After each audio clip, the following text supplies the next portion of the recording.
Welcome student. जैसे कि हमने पहले पढ़े थे ट्रिग्नोमेट्री, पिछले लेक्चर में स्टार्ट किए थे। आज हम पढ़ने वाले मैक्सिमम बच्चों के एंगल ही याद नहीं रहते कि साइन 30 की वैल्यू क्या होती है, साइन 50 की क्या वैल्यू, मतलब साइन 60, साइन 90 की क्या वैल्यू होती है। तो हम एग्जैक्ट वो वैल्यू आती कैसे है वो जानेंगे। उसको जानने के लिए हम एक क्या करेंगे, एक ऐसा सर्कल ड्रॉ करेंगे, एक क्या करेंगे सर्कल ड्रॉ करेंगे, और उस सर्कल की रेडियस क्या होगी 1 सेंटीमीटर। उसको हम यूनिट सर्कल भी बोलते हैं और इस मेथड को यूनिट सर्कल मेथड बोलते हैं। तो उससे क्या होता है, इसके लिए ये समझने के लिए आपको बेसिक आना चाहिए पाइथागोरस थ्योरम। और पाइथागोरस के 3 क्या है फॉर्मूले पाइथागोरस थ्योरम के। एक है आपके ज्योमेट्री में 30, 60, 90 डिग्री थ्योरम, 30, 60, 90 डिग्री थ्योरम। दूसरा है 45 डिग्री 90 थ्योरम। ओके, तो जैसे कि ये जो थ्योरम आपके ज्योमेट्री में ऑलरेडी हो चुके हैं, तो उसके थ्रू हमको क्या फॉर्मूले मिले हैं। जो 30, 60, 90 डिग्री थ्योरम होता है उसमें एक फॉर्मूला है, अगर side opposite to 30 degree is equal to 1/2 into hypotenuse. Okay, ये है पहला फॉर्मूला। और दूसरा फॉर्मूला क्या होता है उस थ्योरम का, side opposite to 60 degree equal to √3/2 into hypotenuse. Okay, और जो बात कर रहे हैं हम 45 90 डिग्री थ्योरम की, तो उसमें फॉर्मूला क्या है, side opposite to 45 degree equal to 1/√2 into hypotenuse. Okay, मतलब ये जो 3 फॉर्मूले हैं ये पाइथागोरस थ्योरम के है और वो ज्योमेट्री में आपको हो चुके हैं। तो सबसे पहले ये, अगर आपको 3 फॉर्मूले पता है तो आप किसी भी चीज़ का एंगल निकाल सकते हैं कि साइन 30 की वैल्यू क्या होगी। चलो हम जानते हैं कि समझो ये जो सर्कल है उसकी रेडियस कितनी है 1 सेंटीमीटर, मतलब उसको हम यूनिट सर्कल भी बोलते हैं। तो यूनिट सर्कल को तो ऑब्वियसली अगर मैं इसको नाम दे दूँ ओ ए बी। ओके, तो अगर समझ लो ये थीटा है, मैंने एक ट्रायंगल ड्रॉ किया, एक्स एक्सिस पे क्या है ओ ए और ओ बी, मतलब क्या होगी ये हाइपोटेनस। ऑब्वियसली ये राइट एंगल है। अब तो जो राइट एंगल के अपोजिट साइड होती है वही हाइपोटेनियस होती है। तो यहाँ पे हाइपोटेनियस कितनी है ओ बी क्या है, ये हाइपोटेनियस है और ओ बी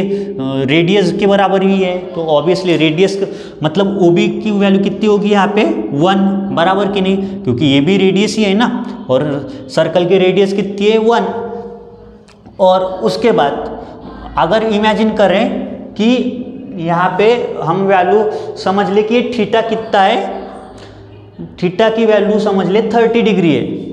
अगर ये थीटा की वैल्यू अगर 30 डिग्री है और ये ट्रायंगल है, तो हमारा फॉर्मूला क्या है कि पाइथागोरस के अनुसार कि side opposite to 30 is equal to 1/2 into hypotenuse.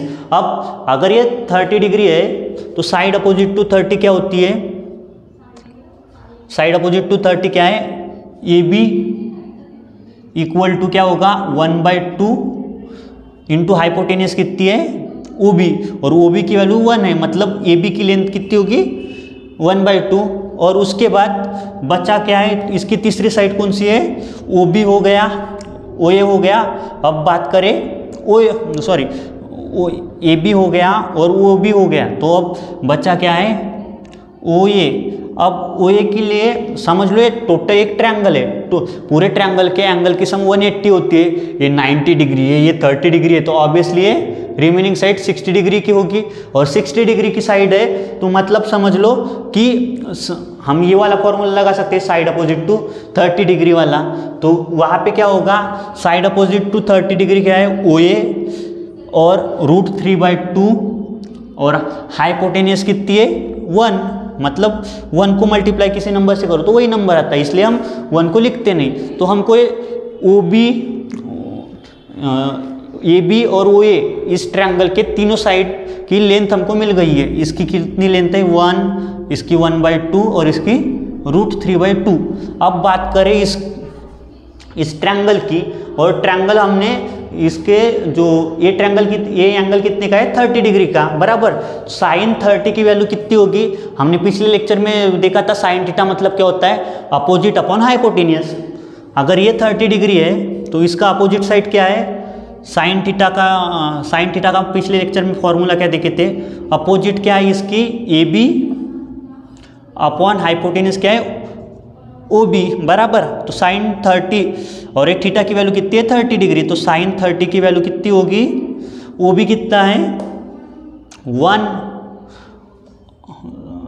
और ए बी कितना है 1/2 और 1, तो 1 ही लिख लेते हैं। तो साइन 30 की वैल्यू कितनी होती है 1/2, इसलिए मैं क्या करता हूँ इसमें 1/2 बराबर।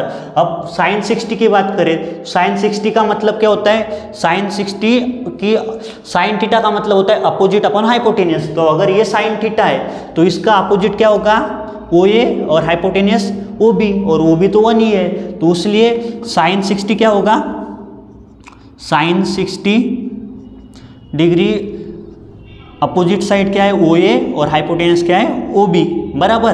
तो ओ ए की वैल्यू कितनी है √3/2 और ओ बी की कितनी वैल्यू है 1, मतलब साइन 60 की वैल्यू कितनी है √3/2, साइन 60 की वैल्यू कितनी है √3/2। और अब इमेजिन करो यही थीटा अगर हम यहाँ पे कर ले तो एक राइट एंगल ऐसा बनेगा बराबर, और ये भी इसकी भी रेडियस 1 है, इसकी भी रेडियस 1 है। अगर समझ ले फिर से यहाँ पे समझ ले, दूसरा हम एंगल ऐसा बनाते हैं तो एक इसकी साइड की ये भी एक रेडियस है, ये भी एक रेडियस है, और दोनों की रेडियस की लेंथ कितनी है 1 सेंटीमीटर।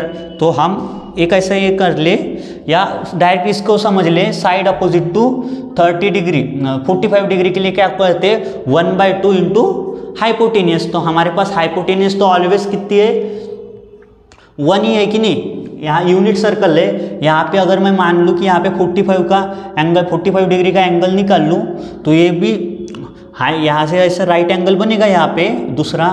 अगर ये मैं यहाँ पे 45 डिग्री का निकालता हूँ तो ये कितना बनेगा 90 का बनेगा, और दोनों 45।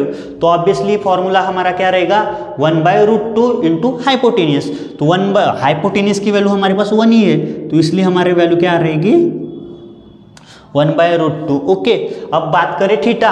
अगर थीटा की वैल्यू 90 कर दे तो ऑब्वियसली अपोजिट साइड भी हाइपोटेनियस ही होगी। अगर 90 साइन के फॉर्मूला क्या होता है अपोजिट अपॉन हाइपोटेनियस, तो साइन 90 के अपोजिट साइड वाली क्या हाइपोटेनियस होती है और डिवाइड बाय हाइपोटेनियस, तो हाइपोटेनियस डिवाइड बाय हाइपोटेनियस 1 हो जाएगा बराबर। मतलब साइन 90 क्या होगा हाइपोटेनियस अपॉन हाइपोटेनियस वो होगा 1, कैंसिल होके मिल जाएगा 1, इसलिए साइन 90 की वैल्यू 1 और साइन 0 की वैल्यू 0। बस साइन के अगर आपको तीनों यानी sine 0 degree, sine 30 degree, sine 45 degree, sine 60 degree और साइन 90 डिग्री की अगर आपको वैल्यू समझ गई तो आप इन सारे की वैल्यू बता सकते हैं। जैसे साइन 0 की वैल्यू 0 होती है, साइन 30 डिग्री की 1/2 होती है, साइन 45 की 1/√2 होती है, साइन 60 की √3/2 होती है और साइन 90 की 1 होती है। सेम इसका कॉस में रिटर्न होता है। तो जो 90 की वैल्यू होती है वो 0 की होती है, जो 60 की होती है वो √3 की 30 डिग्री की होती है, और जो 45 की वही रहती है, और जो 30 की होती है यहाँ पे 60 की होती है, और यहाँ पे जो 0 की होती है वो यहाँ पे क्या की होती है कॉस में 90 की। ओके, और सबसे पहली बात हमने पढ़े थे कॉस और साइन का समझ गया, और टैन मतलब क्या बोले थे हमने कि साइन का और कॉस का रेशो होता है। मतलब टैन थीटा इक्वल टू क्या होता है, टैन थीटा इक्वल टू क्या होता है, टैन थीटा इक्वल टू होता है sine upon cos theta, sine theta upon cos theta. अब साइन 0 की वैल्यू 0 है और कॉस की 1 है, तो 0 अपॉन 1 क्या होता है 0। और इसमें देखो हमको क्या करना है, बस इसका डिवीजन करना है, रेशो साइन का और कॉस का डिवीजन करना है। तो साइन थीटा की वैल्यू पुट करेंगे साइन 30 और साइन कॉस 30 की वैल्यू पुट करेंगे और कैंसिल आउट करेंगे, तो हमको यहाँ पे क्या मिलेगा 1/√2 √3 और यहाँ पे हम कैंसिल करेंगे तो क्या मिलेगा, दोनों सेम वैल्यू है इसलिए 1, और यहाँ पे मिलेगा √3 और यहाँ पे मिलेगा इनफाइनाइट, नॉट डिफाइन या इनफाइनाइट भी बोल सकते हैं क्योंकि 1/0 मतलब होता है इनफाइनाइट। ओके, इसलिए यहाँ पे इनफाइनाइट। अगर ये तीनों समझ में आ गए तो उसके बाद अब रिमेनिंग कितने 3 क्वांटिटी बचे, कौन सी साइन हो गया, कॉस हो गया, टैन हो गया, कॉट, सेक और कोसेक। और मैंने बोला था जो कोसेक होती है वो साइन का रेसिप्रोकल होती है, जो कोसेक होती है वो कोसेक जो होती है वो काय का होती है, साइन का रेसिप्रोकल 1/sin थीटा। मतलब जो साइन 30 की वैल्यू होगी जस्ट वो डिवाइड में, जैसे फॉर एग्जांपल अगर समझ ले कोसेक 30 की वैल्यू क्या होगी 1/sin 30, तो sin 30 की वैल्यू है 1/2 मतलब कोसेक की 2, मतलब इसके जस्ट रेसिप्रोकल ये दूसरे की, तो ये भी वैल्यू सब वो मतलब सब डिवाइड में चले जाएंगे। ये जो अभी न्यूमेरेटर में है वो डिवाइड में। साइन का रेसिप्रोकल क्या होता है कोसेक, कॉस का होता है सेक और टैन का होता है कॉट। ओके, आई होप समझ गया होगा। कुछ डाउट होगा तो पूछ लीजिए कमेंट में।